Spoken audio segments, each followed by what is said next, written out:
Hi friends, ഇന്ന് നമുക്ക് വളരെ ഈസിയും ടേസ്റ്റിയും ആയിട്ടുള്ള ഒരു വെജിറ്റബിൾ കുറുമ എങ്ങനെ ഉണ്ടാക്കാമെന്ന് നോക്കാം. ആദ്യമായിട്ട് ഒരു പാൻ അടുപ്പത്ത് വെച്ച് ചൂടായി വരുമ്പോൾ അതിലേക്ക് 1 ടേബിൾ സ്പൂൺ വെളിച്ചെണ്ണ ചേർക്കുക. എണ്ണ നന്നായിട്ടൊന്ന് ചൂടായിട്ട് വരുമ്പോഴത്തേക്കും നമുക്കതിലേക്ക് 3 വെളുത്തുള്ളി ചെറുതായിട്ട് അരിഞ്ഞതും 1/2 ഇഞ്ച് കനത്തിലുള്ള ഇഞ്ചി ചെറുതായി അരിഞ്ഞതും ചേർത്ത് കൊടുക്കാം. ഇത് നന്നായിട്ട് നമുക്കൊന്ന് വഴറ്റിയെടുക്കണം. ഇത് മൂത്ത് പോകാനൊന്നും പാടില്ല, നന്നായിട്ടൊന്ന് വഴണ്ട് കിട്ടിയാൽ മാത്രം മതിയാവും. നന്നായിട്ടൊന്ന് വഴണ്ട് വരുമ്പോൾ നമുക്കിതിലേക്ക് ഒരു വലിയ സവാള ക്യൂബായിട്ട് അരിഞ്ഞു വെച്ചിരിക്കുന്നത് ചേർത്ത് കൊടുക്കാം. സവാള ഇതളുകൾ അടർന്നു വരുന്നത് വരെ മാത്രം നമുക്കൊന്ന് ഇളക്കി കൊടുക്കാം. ഈ സമയത്ത് നമുക്ക് ബാക്കിയുള്ള വെജിറ്റബിൾസ് ചേർത്ത് കൊടുക്കാം. ഒരു വലിയ ഉരുളക്കിഴങ്ങ് ക്യൂബായിട്ട് മുറിച്ച് വെച്ചിരിക്കുന്നത് ആദ്യം ചേർക്കാം. ഇനി അടുത്തതായിട്ട് ഒരു ചെറിയ ക്യാരറ്റ്, 7 ബീൻസ് ചെറുതായി അരിഞ്ഞത്, ഇത്രയും ചേർത്ത് നന്നായിട്ട് നമുക്കൊന്ന് ഇളക്കിയെടുക്കാം. ഇനി ഇതിലേക്ക് എരിവിന് ആവശ്യമായിട്ടുള്ള 2 പച്ചമുളകാണ് ചെറുതായിട്ട് മുറിച്ച് വെച്ചിരിക്കുന്നത്, അതും കൂടി ചേർത്ത് 1 ടീസ്പൂൺ ഉപ്പും കൂടി ചേർത്ത് നമുക്ക് നന്നായിട്ടൊന്ന് ഇളക്കി യോജിപ്പിക്കാം. അടുത്തതായിട്ട് നമുക്ക് ഈ കറിയിലേക്ക് ആവശ്യമായിട്ടുള്ള പൊടികളാണ് ചേർത്ത് കൊടുക്കേണ്ടത്. അതിനായിട്ട് 1/2 ടീസ്പൂൺ മഞ്ഞൾപ്പൊടി ചേർത്ത് നന്നായിട്ടൊന്ന് വഴറ്റിയെടുക്കാം. മഞ്ഞൾപ്പൊടിയുടെ പച്ചമണമൊക്കെ മാറി നന്നായിട്ടൊന്ന് മൂത്ത് വരുമ്പോൾ നമുക്കിതിലേക്ക് 1 ടീസ്പൂൺ തന്നെ മല്ലിപ്പൊടി ചേർത്ത് കൊടുക്കാം. എന്നിട്ട് നമ്മൾ ഇനി അടുത്തതായിട്ട് ചേർത്ത് കൊടുക്കേണ്ടത് 1 ടീസ്പൂൺ അളവിൽ ഗരം മസാലപ്പൊടിയാണ്. വളരെ ചെറിയ സ്പൂൺ ആയതുകൊണ്ടാണ് ഞാനിവിടെ 2 പ്രാവശ്യമായിട്ട് ചേർത്ത് കൊടുത്തിരിക്കുന്നത്. ഇനി നന്നായിട്ട് നമുക്കിതൊന്ന് ഇളക്കി യോജിപ്പിച്ച് കൊടുക്കാം.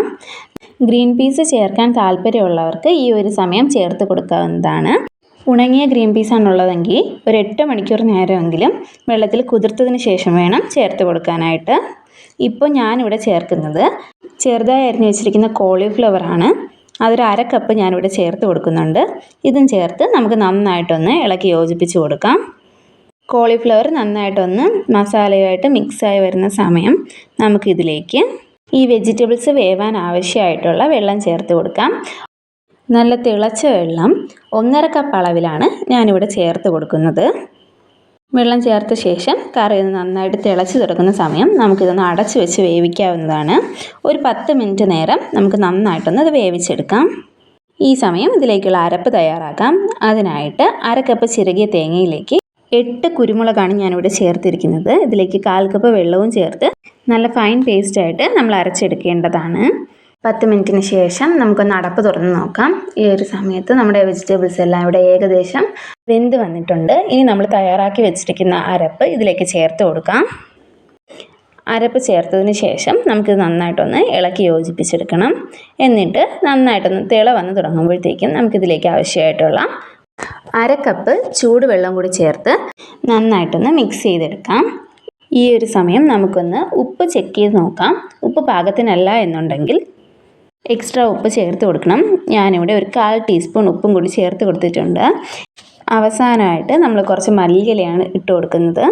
മല്ലിയിലയും ഇട്ട് നന്നായിട്ടൊന്ന് തിള വന്ന് കഴിയുമ്പോഴത്തേക്കും നമുക്കിതൊന്ന് അടച്ച് വെച്ച് വേവിച്ചെടുക്കാം. ഒരു 5 മിനിറ്റ് നേരമാണ് നമ്മളിതൊന്ന് തിളപ്പിച്ചെടുക്കേണ്ടത്. ഈ ഒരു സമയം കറി നന്നായിട്ട് തന്നെ വെന്ത് വന്നിട്ടുണ്ടാവും. നമ്മുടെ കറി ഇവിടെ റെഡിയായിരിക്കുകയാണ്. നമുക്ക് അപ്പത്തിൻ്റെയും ചപ്പാത്തിയുടെയും ദോശയുടെ കൂടെയൊക്കെ കഴിക്കാൻ പറ്റിയിട്ടുള്ള വളരെ ടേസ്റ്റി ആയിട്ടുള്ളൊരു കറിയാണിത്. എല്ലാവരും ഒന്ന് ട്രൈ ചെയ്ത് നോക്കണം. അഭിപ്രായങ്ങൾ കമൻറ്റ് ചെയ്യണം. അപ്ലോഡ് ചെയ്യുന്ന വീഡിയോസ് എല്ലാം ഇഷ്ടപ്പെടുകയാണെന്നുണ്ടെങ്കിൽ ചാനലൊന്ന് സബ്സ്ക്രൈബ് ചെയ്ത് സപ്പോർട്ട് ചെയ്യുക. വീഡിയോ ലൈക്ക് ചെയ്യുക. താങ്ക്